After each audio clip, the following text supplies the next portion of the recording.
Patay ng matuklaw umano ng ahas ang isang 3 taong gulang na bata sa Katarman, Northern Samar.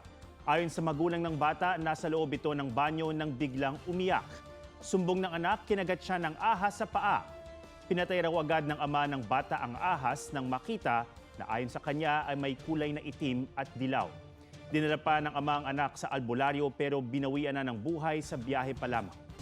Tinuklaw ng ahas ang isang bata sa Tampakan, South Cotabato. Nung una, hawak pa ng bata ang ahas at tila nilalaro pa. Inihagis pa niya ito sa mga nasa paligid. Maya-maya, tinuklaw ng ahas ang bata. Dinala ang bata sa ospital para maturukan ng antivenom. Hindi raw pinakawalan ng bata ang ahas at inilagay pa sa aquarium sa kanilang bahay.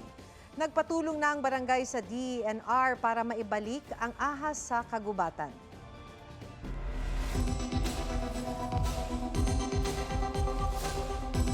Narito ang ilang tips sakaling makakita ng ahas. Huwag magpanik. Huwag ding lalapitan o gagalawin ang ahas. Mainam din kung hindi tatakbo dahil baka isipin itong inaatake sila. Bawal ang pagpataya sa wildlife animals gaya ng ahas, maliban kung ito ay emergency o nalalagay sa panganib ang iyong buhay. Tumawag sa DENR Wildlife Rescue Center kung kailangan ng tulong para maalis ang ahas.